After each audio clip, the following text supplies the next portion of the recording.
नमस्कार, आप सभी का स्वागत है आपके अपने चैनल में। आज हम दूसरे अध्याय की तरफ बढ़ रहे हैं जो है अयोध्या से रिलेटेड। इस अध्याय का संबंध अयोध्या से है। हमने बाल्यकाल को पूरा पढ़ा और बाल्यकाल के बारे में जाना कि किस प्रकार प्रभु श्री राम बाल्यकाल में बहुत सारे कार्य करके आगे बढ़े और उनका विवाह भी संपन्न हुआ। अब हम उससे अगली कड़ी में जा रहे हैं जहाँ पर अयोध्या पहुँचकर किस प्रकार भगवान श्री राम का राज्याभिषेक हुआ और किस तरह से सारा प्रसंग हुआ जिसमें कैकेयी के वचन, उनका वन में जाना और ये सब संभव हो पाया। तो आप भी बने रहिए इस सीरीज के दूसरे भाग में जहाँ पर हम बात करने वाले हैं अयोध्या कांड की। पिछली कथा में हमने देखा कि किस प्रकार भरत और शत्रुघ्न अपने मामा के साथ कैकेयी प्रदेश पहुंचे और वहां पहुंचकर उन्होंने अपना कुछ समय ननिहाल में बिताया। अब वहां से आगे देखते हैं कि कहानी में क्या रहा। कैकेयी पहुंचकर भरत अपने भाई शत्रुघ्न के साथ आनंद पूर्वक अपने दिन व्यतीत करने लगे। भरत के मामा अश्वपति उनसे उतना ही प्रेम करते थे जितना उनके पिता दशरथ। मामा के इसी स्नेह के कारण उन्हें यही लगता था कि मानो वे ननिहाल में न होकर अयोध्या में ही हों। इतने में भी समय समय पर अपने पिता का स्मरण उन्हें हो ही जाता था और उनके दर्शनों के लिए वे आतुर हो जाते थे। राजा दशरथ की भी यही दशा थी।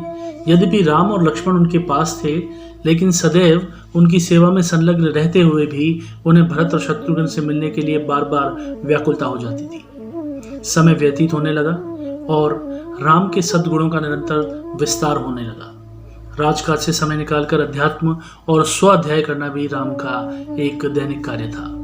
वेदों का सांगोपांग अध्ययन करना और सूत्रों के रहस्यों को समझकर उन पर मनन करना उनका एक स्वभाव बन गया था। दुखियों पर दया और दुष्टों का दमन करने के लिए वे सदैव तत्पर रहते थे। वे जितने दयालु थे उससे कई गुना कठोर और वे दुष्टों को दंड देने वालों में से थे। वे न केवल मंत्रियों की नीतियुक्त बातें सुनते थे बल्कि उन्हें अपनी ओर से तर्क सम्मत अकाट्य युक्तियां भी प्रस्तुत करते थे। अनेक युद्धों में उन्होंने सेनापति का दायित्व संभालकर कई सारे शत्रुओं को अपने पराक्रम से परास्त किया था और जिस प्रकार जिस स्थान में भी वे भ्रमण करते और देशाटन के लिए जाते, वहां के प्रचलित रीति रिवाजों, सांस्कृतिक धारणाओं और अध्ययन को समझकर उन्हें यथोचित सम्मान दिया करते थे। उनके क्रियाकलाप ऐसे थे कि लोगों को विश्वास हो गया था कि रामचंद्र क्षमा में पृथ्वी के समान, बुद्धि और विवेक में बृहस्पति के समान और शक्ति में साक्षात देवताओं के अधिपति इंद्र के समान है।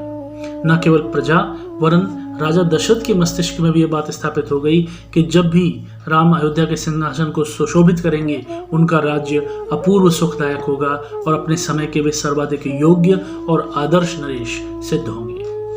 राजा दशरथ शीघ्र अतिशीघ्र अब राम का राज्य अभिषेक कर देना चाहते थे।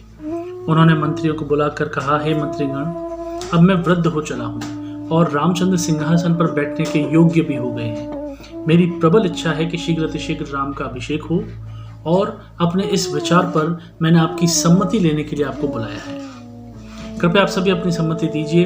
और राजा दशरथ के इस प्रस्ताव को सुनकर सभी मंत्रियों में प्रसन्नता छा गई और प्रसन्नता पूर्वक उन्होंने इस प्रस्ताव को स्वीकार किया। शीघ्र ही राज्य भर में राज तिलक की तिथि की घोषणा कर दी गई। देश और देशांतर के राजाओं को इस शुभ घड़ी में और उत्सव में सम्मिलित होने के लिए निमंत्रण भिजवा दिया गया। थोड़े ही दिनों में देश के राजा, महाराजा, वनवासी, ऋषि मुनि और अनेक प्रकार के विद्वान और दर्शकगण इस अनुपम उत्सव में भाग लेने के लिए अयोध्या में एकत्रित होकर आ गए। आए हुए सभी अतिथियों का यथोचित स्वागत सत्कार हुआ। समस्त सुविधाओं के साथ उनके ठहरने की व्यवस्था भी की गई और निमंत्रण भेजने के कार्य की उतावली में मंत्रीगण मिथिलापुरी के महाराज और कैकेयी के पास निमंत्रण भेजना भूल ही गए।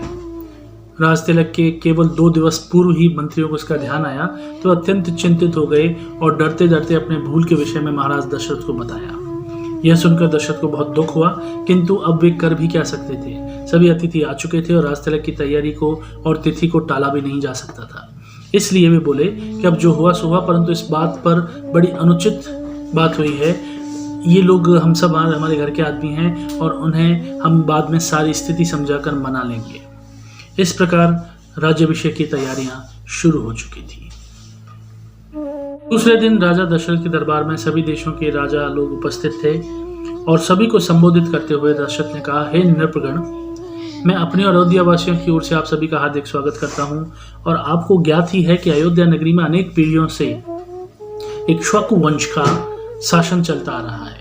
इसी परंपरा को निर्वाह करते हुए अब अयोध्या का शासन का भार अपने सभी योग्य, वीर, पराक्रमी, मेधावी, धर्मपरायण और नीति निपुण ज्येष्ठ पुत्र राम को मैं सौंपना चाहता हूँ। अपने शासनकाल में मैंने अपनी प्रजा को हर प्रकार से सुखी और संपन्न रखने का प्रयास किया है। अब मैं वृद्ध हो चुका हूँ और इसी कारण अपनी प्रजा के कल्याण के लिए अधिक सक्रिय रूप से कार्य करने में स्वयं को असमर्थ पाता हूँ। और मुझे विश्वास है कि राम अपने कौशल और बुद्धिमत्ता से प्रजा को बहुत अधिक सुखी कर सकेंगे। अपने इसी विचार को कार्यान्वित करने के लिए मैंने राज्य के ब्राह्मणों, विद्वानों और नीतिज्ञों से अनुमति ले ली है और वे सभी मेरे इस विचार से सहमत हैं। उन्हें विश्वास है कि राम शत्रुओं के आक्रमणों को भी आराम से निपट लेंगे और देश की रक्षा करने में सक्षम होंगे। राम में राजत्व के वो सभी गुण विद्यमान हैं जो एक राजा में होने चाहिए। उनकी दृष्टि में राम अयोध्या का ही नहीं वरन तीनों लोगों का राजा होने की योग्यता रखते हैं। इस राज्य के लिए आप लोगों की सम्मति भी अत्यंत महत्वपूर्ण है, अतः आप लोग भी अपनी इस विषय में सम्मति प्रदान करें। महाराज दशरथ के इस प्रकार कहने के पर वहां उपस्थित सभी राजाओं ने प्रसन्नता पूर्वक राम के राज तिलक के लिए अपनी सम्मति दे दी। राजा दशरथ ने कहा कि आप लोगों की सम्मति पाकर मैं अत्यंत प्रसन्न हूं, क्योंकि चैत्र मास जो सब मासों में श्रेष्ठ और मधुमास कहलाता है वह चल रहा है और कल ही राम के राज तिलक के उत्सव का आयोजन किया जाएगा। मैं मुनि श्रेष्ठ वशिष्ठ जी से प्रार्थना करता हूं कि वे राम के राज तिलक की तैयारी का प्रबंध करें। दशरथ की प्रार्थना को स्वीकार करके राजगुरु वशिष्ठ जी ने संबंधित अधिकारियों को आज्ञा दी कि वे यथाशीघ्र स्वर्ण, रजत, उज्ज्वल माणिक्य, सुगंधित औषधियां, श्वेत सुगंधित मालाएं, लाजा, घृत, मधु, वस्त्र इत्यादि एकत्रित करने का प्रबंध करें और चतुरंगिनी सेना को सुसज्जित रहने का आदेश भी दिया और स्वर्ण हौदों से सजे हुए हाथियों, श्वेत चमरों, सूर्य का प्रतीक अंकित ध्वजाओं और परंपरा से चले आने वाले श्वेत निर्मल छत्र, स्वर्ण निर्मित 100 घोड़े, स्वर्ण मंडित सिंगों वाले सांड, सिंह की अक्षुण्णता त्वचा आदि का शीघ्र प्रबंध करने का आह्वान किया।